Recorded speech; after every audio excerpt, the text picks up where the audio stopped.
வணக்கம். இன்றைய உங்களுடன் நான் நிகழ்ச்சியில் என்னுடன் மாது பாலாஜி அவர்கள். Hello, நமஸ்காரம். மாது. நமஸ்காரம்.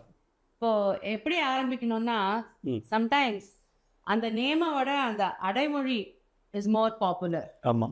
இப்போ மோகன் எவ்வளோ பேருக்கு தெரியுமோ தெரியாது எனக்கு. பட் கிரேசினா எல்லாரும் they will immediately attach Crazy மோகன் அப்படின்னு சொல்லிடுவாங்க.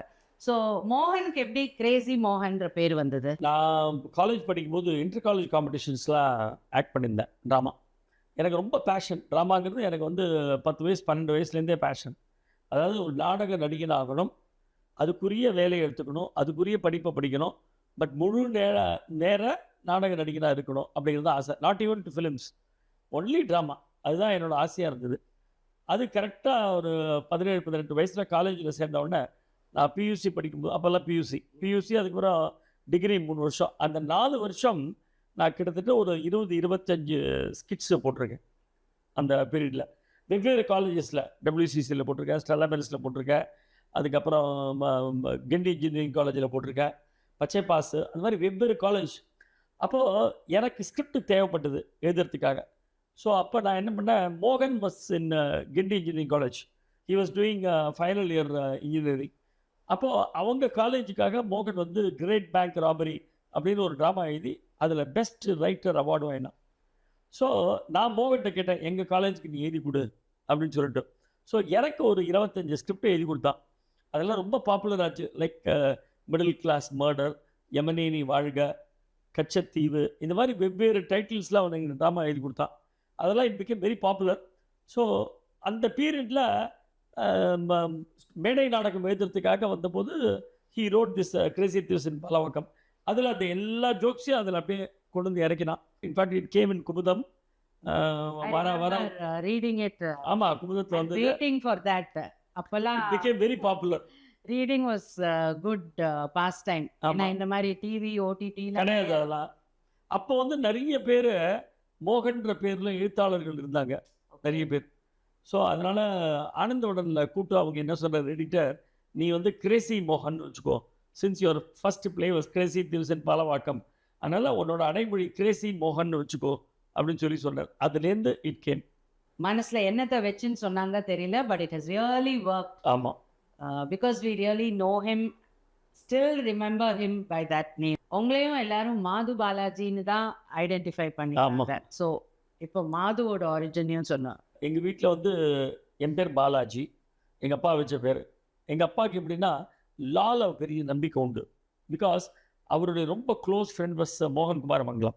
ஓகே. அதனால் அவர் என்னன்னா தான் படிக்கலை லா, அதனால் தன்னோட பசங்களுக்கு லா இருக்கணும்னு விரும்பினார். மோகனுக்கு அவர் பேரில் மோகன் குமாரமங்கலம் பேரில் மோகன்னே வச்சுட்டார். என்னோட சிஸ்டருக்கு லீலான்னு வச்சார், இன்னொரு சிஸ்டருக்கு ஷீலா அப்படின்னு வச்சார். ஸோ எனக்கு வைக்கும்போது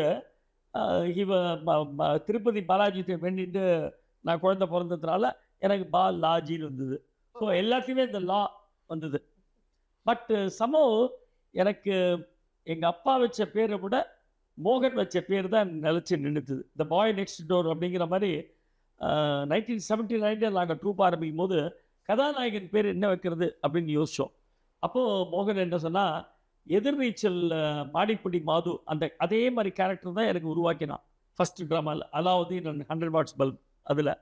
ஸோ அப்போ மோகன் என்ன சொன்னால், அதே பேரே வைக்கலாமே, நாகேஷ் பேர் வைக்கலாம்.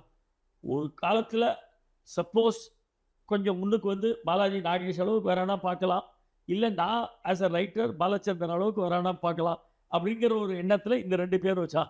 So thanks for explaining the logical connect him. And I think இப்போ நம்ம வீட்டில் பேசுகிற மாதிரியே அதை ஸ்டேஜில் கொண்டு வருது யாருன்னா அது கிரேசி மோகன் சார் தான்.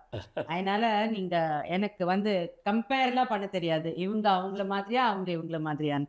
But the innumerable fans Nagesh had in this time, I can categorically say Crazy and Madhu Balaji have in your time, especially when it comes to plays. சரி, அது அந்த காலகட்டத்தில் எப்படி இருந்ததுன்னா, அந்த டிப்பிக்கல் மிடில் கிளாஸ் ஃபேமிலி சாயங்காலம் ஆஃபீஸ்லேருந்து வந்தால் ஹஸ்பண்ட் அண்ட் ஒய்ஃப் ஜம்முன்னு ட்ரெஸ் பண்ணிட்டு they will go to their theatre and see drama.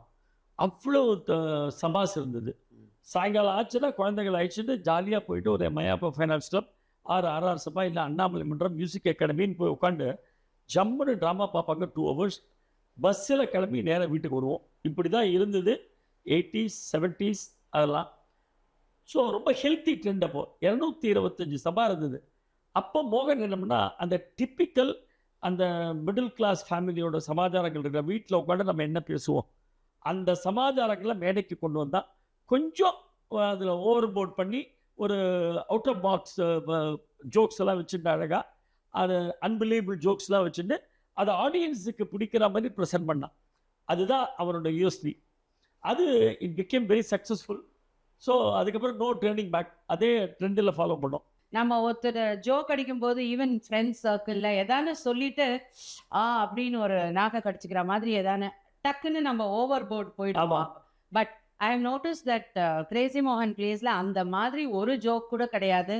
he is never mocked at any person, religion or class of society. அந்த மாதிரி எதுவுமே இல்லாம எல்லாரும் அழகா சிரிக்கிற மாதிரி இருக்கும். அதாவது டிராமா எழுத ஆரம்பிக்கும் போது என்ன சொல்லுவான்னா, என்னுடைய நாடகம் எல்லா குழந்தைகளும் பார்க்கணும், குழந்தைங்க மூலமாக தான் எனக்கு பெரியவங்களுக்கு போகணும். Only through children, like Rajini film மாதிரி.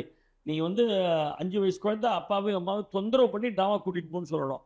அந்த மாதிரி ட்ராமா எழுதணும் அப்படின்னு சொல்லுவோம். ஸோ அதனால் வல்காரிட்டி கிடையாது, பாலிடிக்ஸ் கிடையாது, பாடி ஷேவிங், இந்த மாதிரி எந்த சமாச்சாரமும் கிடையாது.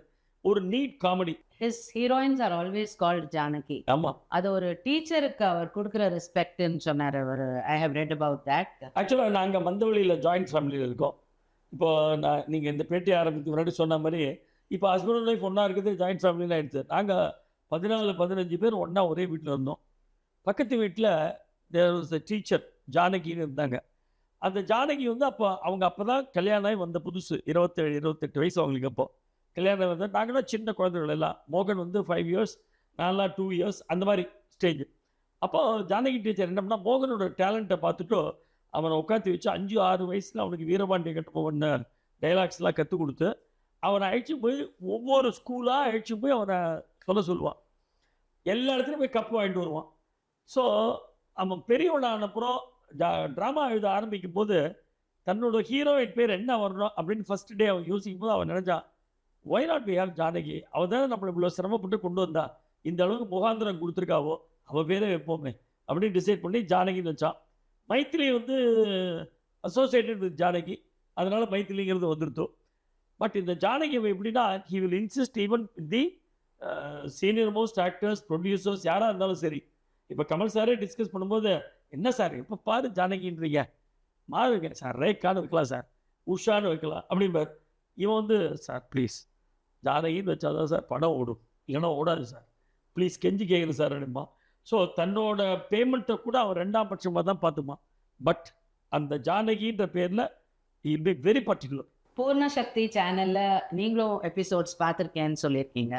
ஸோ இதில் majority are going to be senior சிட்டிசன்ஸுங்கிறதுனால உங்கள் வீட்டில் நீங்கள் மோகன் சார் எல்லாரும் சீனியர் சிட்டிசன்ஸோட எப்படி பழகிருக்கீங்க? அவளோடையும் இந்த மாதிரி ஜோக்குலராக தான் நீங்கள் பேசிப்பீங்களா, இல்லை அவளோட ரியாக்ஷன்ஸ் எப்படி இருக்கும், அவளோட கான்ட்ரிபியூஷன்ஸ் டு யோர் கெரியர்? ஆக்சுவலாக எங்கள் வீட்டில் வந்து சீனியர் சிட்டிசன்ஸுக்கு ரொம்ப இம்பார்ட்டன்ஸ் உண்டு. நாங்கள்லாம் குழந்தையாக இருக்கும்போதே எங்கள் தாத்தா பாட்டி, எங்கள் அப்பா, எங்கள் பெரியப்பா, எங்கள் அத்தை எல்லோரும் இந்த பீரியடு 15-16 பேர் வீட்டில். இன்ஃபேக்ட் மோகனோட கெரியரை டிசைட் பண்ணது சீரியஸ். இன்றைக்கெலாம் வந்து நீங்கள் கேட்டிங்கன்னா பசங்க வந்து அவன் படிப்பை அவன் டிசைட் பண்ணுறான். மோகனோட கெரியரை டிசைட் பண்ணுறது எங்கள் தாத்தா பாட்டி அவங்களாம். நடுவு கூடத்தில் எல்லோரும் சுற்றிரும் உட்காந்து, மோகன் 3rd year வந்துட்டான் பி, அவனை எங்கே சேர்க்கலாம், எந்த பிரான்ச்சில் போடலாம், மெக்கானிக்கலா, சிவிலா, இல்லை எலக்ட்ரிக்கலா அப்படின்னு. எங்கள் பாட்டி எங்கே சொன்னா, டே ப்ளீஸ் எலக்ட்ரிக்கல் வேணாண்டா, குழந்தைக்கு ஷாக் அடிக்கும் அப்படின்னா. சரி அப்போ வேறு என்ன பண்ணலான்னு எங்கள் பெரியப்பா அங்கேருந்து வந்த, இந்த சிவில் இன்ஜினியரிங்லாம் அவனை போடாத, எப்போ பாரு கொத்தனார் மேஸ்திரியோடு இருக்கணும், அதெல்லாம் வேண்டாம், மெக்கானிக்கலாக இருக்க போகிறது லைஃபு, அவனை மெக்கானிக்கில் மூடணும். இப்படி டிசைட் பண்ணப்பட்டது தான் மோகனோட கெரியர். எங்கள் வீட்டில் எப்படின்னா, எங்கள் பாட்டி வந்து ஜாயிண்ட் ஃபேமிலியில் ஜாஸ்தி நம்பிக்கை உண்டு அவளுக்கு. கடைக்கு போனாங்கன்னா தீபாவளிக்கு வாங்குறதா இருந்தால் எனக்கு, எங்கள் அப்பாவுக்கு, எங்கள் பெரியப்பாவுக்கு, மோகனுக்கு, என் தம்பி பாஸ்கருக்கு, எங்கள் மாமா ஒருத்தர் இருந்தார் வீட்டில், அவருக்கு எல்லாருக்குமா சேர்த்து ஒரு 12-13 மீட்டர் வாங்கிட்டு வந்துடுவோம். ஒரே கலரில் ஷர்ட், தீபாவளிக்கு எல்லாரும் அதான் போட்டுக்கணும். அதை கேட்டால் என்ன சொல்லுவான்னா, அதில் சேவிங் இருக்குடா, நீ தனித்தனியாக ஒவ்வொருத்தருக்கும் வாங்கினேன்னா 1.5 மீட்டர் 1.25 மீட்டர் அது மாதிரி வாங்கணும். மொத்தமாக நீ வாங்கினேன்னா உனக்கு 1-2 மீட்டர் அதில் சேவ் ஆகும் அப்படின்பா. அந்த அளவுக்கு ஏன்னா அவளுக்கு 3 குழந்தைகளுக்கு கல்யாணம், 3 பொன் குழந்தைகளுக்கு கல்யாணம் பண்ணோம். அப்படி இருந்த காலகட்டம் அதெல்லாம். இப்போ அதெல்லாம் பற்றி யாரும் கவலையப்படுறது இல்லை. அன்னைக்கே உங்க பாட்டி இவ்வளோ எக்கனாமிக்ஸ் ஆமாம், without going to college maybe இவ்வளோ எக்கனாமிக்ஸ் இது பண்ணியிருக்காங்கன்னா ஹேட்ஸ் ஆஃப் டு ஹர். மோகன் சொல்லுவான், 10 ரூபா சம்பாதிச்சு எல்லாரும் பாட்டிக்கிட்ட தான் போய் சம்பளத்தை கொடுப்பான். எங்கள் அப்பா, எங்கள் பெரியப்பா எல்லாருமே. நாங்கள் சம்பாதிச்சதுக்கு அப்புறமும் அப்படி தான் பாட்டி தாத்தாட்ட கொண்டு போய் சம்பளத்தை கொடுப்போம். இன்றைக்கி அடுத்த ஜென்ரேஷன் குழந்தைகள் எங்கிட்ட வந்து கொடுக்குறது. நான் தான் மேனேஜிங் ஆல் எல்லா குழந்தைகளோட ஃபினான்ஸு, இன்வெஸ்ட்மெண்ட்டு எல்லாம் நான் தான் பார்த்துக்கிறேன். ஸோ எங்கள் பாட்டி என்ன பண்ணுவாங்க, மோகன் சொல்லுவான், 10 ரூபா பாட்டிகிட்ட கொண்டு போய் கொடுத்தேன்னா அந்த 10 ரூபாவில் நார்மல் பர்சனாக இருந்தால் 6 ரூபா செலவு பண்ணிவிட்டு 4 ரூபா சேவ் பண்ணுவான். எங்கள் பாட்டி 10 ரூபா கொண்டு போய் கொடுத்தா 5 ரூபா செலவு பண்ணிட்டு 8 ரூபா சேவ் பண்ணுவான். அது எப்படின்னு யாருக்குமே தெரியுது. இருக்கலாம் அதில் 1-2 மைனஸ் பாயிண்ட்ஸ் இருக்கலாம். பட் பெரியவங்க வீட்டில் இருந்தால் அது எவ்வளோ பெரிய பலம் அப்படிங்கிறது அதில் இருந்து பார்த்து அனுபவித்து அதில் வளர்ந்தவங்களுக்கு தான் தெரியும்.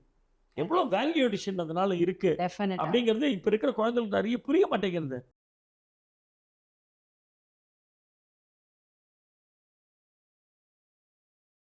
கட்டாயமா நிறைய பேர் கூட ஷேர் பண்ணுங்க அண்ட் சப்ஸ்கிரைப் பண்ணுங்க. அப்பதான் பூர்ண சக்தி வீடியோஸை மிஸ் பண்ணாம பார்க்க முடியும்.